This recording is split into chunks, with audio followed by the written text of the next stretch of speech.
Nous sommes de retour à l'émission Que l'Outaouais se lève. Notre prochain invité a été le prof de Caroline Bertrand ici aux Nouvelles. Hein? Effectivement. C'était-tu un bon prof? Excellent prof, parce que moi, c'était des cours d'été de 7h à 10h le soir, donc il fallait que le cours soit divertissant et c'était réussi. Il était divertissant? Oui, certainement. Est-ce qu'il était respectueux? Oui. Toujours? Enflammé aussi. Enflammé? Oui. Est-ce qu'il permettait la réflexion envers, tu sais, mettons, t'es pas d'accord, peux-tu lever ta main et dire je suis pas d'accord? Ah oui, beaucoup de discussions dans ce cours-là. Ah oui, hein? Ouais. Ah. Je suis content Là, d'apprendre je ça. sais aussi qu'il est au bout du fil, fait que tu sais, j'irai pas dire facile. que... Que tu me diras pendant la pause c'est quoi qu'il faisait de pas bien. Quand même pas pire, hein, Fred, le matin? T'avais peur, hein? On sait jamais en direct hein, qu'est-ce qui peut sortir. J'ai retenu mon souffle, là. La note est donnée, ça fait longtemps. T'as passé un bon week-end, mon Fred? Merveilleux. Vous aussi? Ah, écoute, oui, bien arrosé, mais quand même. Tu penses que ça va ensemble? C'est lundi, c'est plus raide un peu, par contre. Oui, mais on s'en sort très bien. On a une bonne émission aujourd'hui. Je suis bien content. Ça va bien. Ça roule, bon. ça roule. Bon, hey, l'avortement aux États-Unis, je sais que tu nous en as parlé une couple de fois, mais là, plus ça va, plus j'ai envie de me péter la tête ces murs.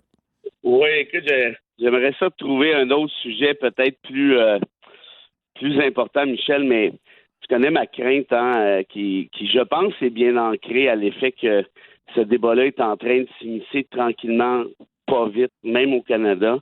C'est important de savoir qu'est-ce qui se passe là-bas. Puis là, il est arrivé 2 trucs la semaine dernière. En fait, la semaine dernière, et il y a 10 jours à peu près, il y a un juge fédéral du Texas qui a interdit, écoute ça,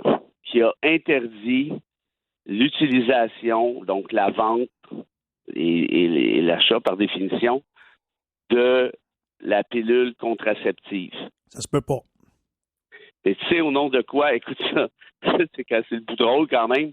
Au nom de tous ceux et celles qui sont contre l'avortement, au final. Alors, t'interdis une pilule abortive au nom de l'anti-avortement.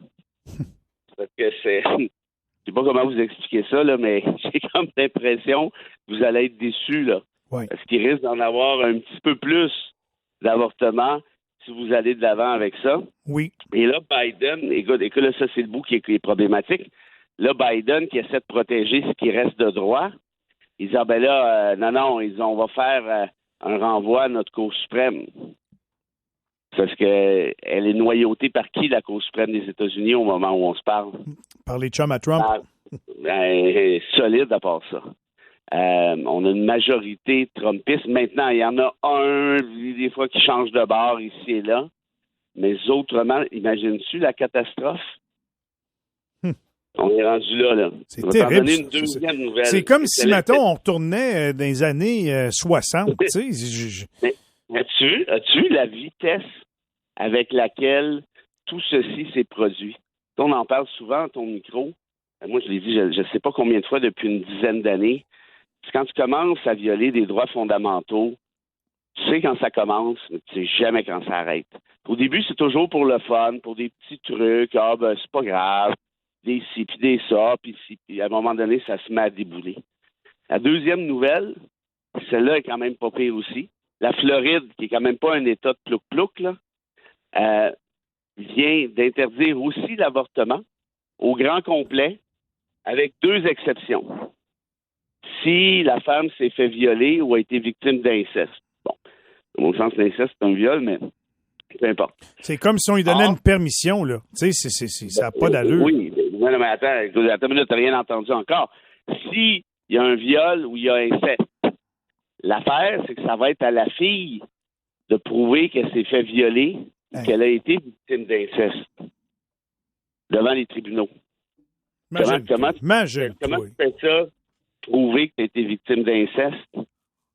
Tu vas à la police, tu dis mon père, comment ça se passe?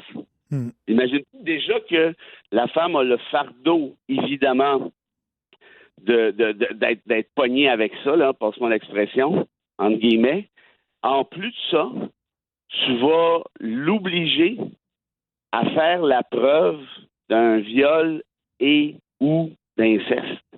Je veux dire, Écoute, cette société-là est en train de tomber sur la tête raide et tout ça a débuté, en fait, pas débuté, mais le coup de barre ultime a été donné quand la Cour suprême, qui est maintenant Trumpiste, on dit, a renversé le précédent Roe contre Wade. Roe contre Wade, c'était l'arrêt de principe en 72 aux États-Unis qui permettait l'avortement. Or, la Cour Trumpiste a renversé cet arrêt-là en disant, ben, là, ça va être aux États de décider ce qu'ils font. Or, au moment où on se parle, Michel, j'ai calculé, il y a 14 États qui ont interdit de façon claire et nette l'avortement sous certaines réserves parfois. Il y en a qui l'interdisent complètement. Hein. Au Texas, si tu te fais... au Texas, tu ne peux pas te faire avorter même si tu as été violé, même si tu es une adolescente qui a été victime d'inceste. C'est impossible.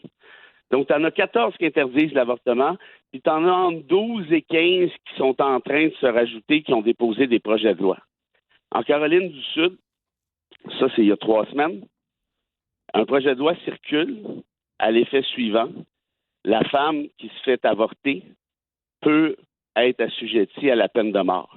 Je t'en avais déjà glissé mot. Mm-hmm. On ne sait pas, ça n'a pas abouti encore, ça ne veut pas dire que ça va aboutir. Mais quand tu es rendu à penser à ça, c'est-à-dire, ça va plus, là. Pense-y, là, la peine de mort. C'est terrible. Et la logique derrière ça, c'est, la femme tue, donc elle mérite d'être tuée. On va leur donner ça au moins. Tu sais, ça se peut pas. Ça se peut pas que tu nous comptes ça matin et que ça se passe aux États-Unis. Voyons donc. Écoute, je te jure, puis au Texas, qui est peut-être le pire, puis tu sais, le Texas, là, ça n'a pas toujours été là, un État là, de débile profond. Tu as déjà eu une certaine gauche. Il y a des syndicats qui sont nés de là. C'est un gros État, c'est riche, ils sont carrés un peu, on s'entend, mais quand même. Tu vois, tu as une prime de 10 000 $ au Texas si tu fais la délation, tu assures la délation d'une femme qui est allée se faire avorter. Donc, imagines-tu l'espèce de... Fait que tu rapportes, tu dénonces une femme qui a été se faire avorter, c'est prouvé, toi, tu reçois 10 000. Oui, monsieur. Fait qu'imagine-toi l'atmosphère de paranoïa, de chasse à la sorcière. Écoute, puis ça vient... C'est en train de débouler. Puis moi, je regarde ça ici. Tu sais, on en a des anti-avortements. Hein? Et là, ils font attention. Puis là, tout à coup, tu critiques ça sur Twitter, ce que je viens de te dire là, ce que j'ai fait en fin de semaine.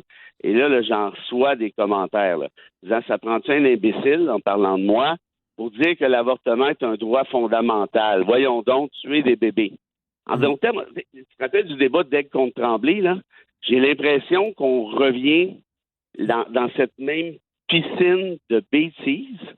Et là, tu risques d'avoir un premier ministre à Ottawa en 2024, Pierre Poilievre, qui ne s'est pas prononcé sur l'avortement, tu remarqueras ça. Il n'a pas dit un mot. Mais ce qu'il a dit, par contre, c'est qu'il n'hésiterait jamais à utiliser la clause dérogatoire quand ça va faire son affaire. Or, l'article 7 de la Charte canadienne protège le droit à la liberté, à la sécurité et à la vie. Donc, c'est de ce droit-là dont on parle quand il est question d'avortement. Mais l'article 7 peut être suspendu par la dérogatoire en un claquement de doigts par le Parlement à Ottawa. Là, tu me parles de l'Amérique, tu me parles des États, tu me parles des répercussions au Canada, puis si je fermais mes yeux puis qu'on raturait tous les noms que tu as utilisés, là, qui nous permettent de situer géographiquement où est-ce qu'on est, je croirais que tu nous parles des pays du Moyen-Orient. Honnêtement, je suis bouche bée à matin encore. Écoute, je te jure, puis suivez ça même de loin. Il se passe quelque chose à chaque semaine. C'est pour ça que je voulais te faire le compte-rendu, parce que ça en est à ça déboule à une vitesse qui est phénoménale. Écoute, Roe contre Wade, son renversement, ça fait même pas 1 an. Ça fait 10 mois. Puis regarde où on est rendu. Puis là, évidemment, tu as l'effet d'entraînement dans tout ça. Écoute, je vais te conter une anecdote pour finir, si tu veux. Moi, le premier livre que j'avais publié, c'était une recension, si tu veux, de toutes ces violations-là à l'État de droit. Là, on est en 2000. Le livre a été publié en 2014. Disons que je le prépare en 2012-2013. Et là, on cherche avec l'éditrice le nom à donner au bouquin, puis on se casse la tête. On trouve rien de super bon, ni de très original. Et à un moment donné, elle m'arrive avec ça. Elle dit, je l'ai trouvé. Elle dit, ça va s'appeler La fin de l'État de droit avec un point normal, si tu veux. Là, je dis, non, arrête ça, Marie-Pierre, là, qui est décédée aujourd'hui. Je salue son âme. Je dis, Marie-Pierre, je ne vais pas écrire un livre qui s'appelle La fin de l'État de droit. Je vais passer pour une espèce de bozo alarmiste. Je dis, ça se peut pas, là. Moi-même, je crois pas à la fin de l'État de droit, là. Elle dit, oui, mais qu'est-ce que tu fais dans le livre? Elle dit, tu soulèves un paquet de violations mineures, majeures, mais qui entraînent ou qui pourraient entraîner la fin de l'État de droit. Je dis, oui, je comprends, mais moi, je veux juste lever le drapeau pour dire aux gens, soyez prudents, là, soyez conscients de ce qui arrive, parce que souvent, les gens vont se lever debout puis gueuler quand on attaque leurs droits. Mais quand on parle des droits des autres, ben ça, c'est jamais bien grave. C'était ça que je voulais dénoncer. Oui. Et là, on est obligé de s'entendre avec ceci. J'ai dit, OK, regarde, c'était mon premier livre, fait que j'étais pas vraiment en posture pour m'obstiner. Je dis, la seule chose, j'aimerais qu'on mette un point d'interrogation, qu'on pose la question. Elle dit, c'est parfait, on a une entente. Michel, si j'avais à réécrire ce livre-là aujourd'hui, là, je pense que je ne mettrais pas de point d'interrogation. Tellement. OK, hey, arrête ça là, j'ai des boutons. En masse, hein? Moi, je t'assais. Oui, je t'assais pour Écoute, j'avais une blague, mais je vais te la faire jeudi pour le week-end. Ouais, dans okay. L'intervalle, ouais. Tu veux, je te lis un prix Nobel, Desmond Tutu, qui luttait contre l'apartheid. L'apartheid, c'est la discrimination raciale des Blancs envers les Noirs en Afrique du Sud. Et Tutu disait ceci. Si tu demeures neutre en situation d'injustice, alors tu as choisi le camp de l'oppresseur. Tellement. Fait que ça, là, ça s'applique aujourd'hui. En 2023, là, au mois d'avril, tout de suite, parce qu'après, il va être trop tard. Puis là, je parle du Canada. Là. Les États-Unis, malheureusement, on n'a rien à voir là-dedans. Mais ici, oui. Il y a 40 députés conservateurs, Michel, à Ottawa, actuellement, qui se sont déclarés contre l'avortement. Ça, c'est ceux qu'on sait. C'est public. Les autres, il y en a sûrement encore un peu. 40 sont pas au pouvoir. Bon, ben Fred, c'est ça qui est ça.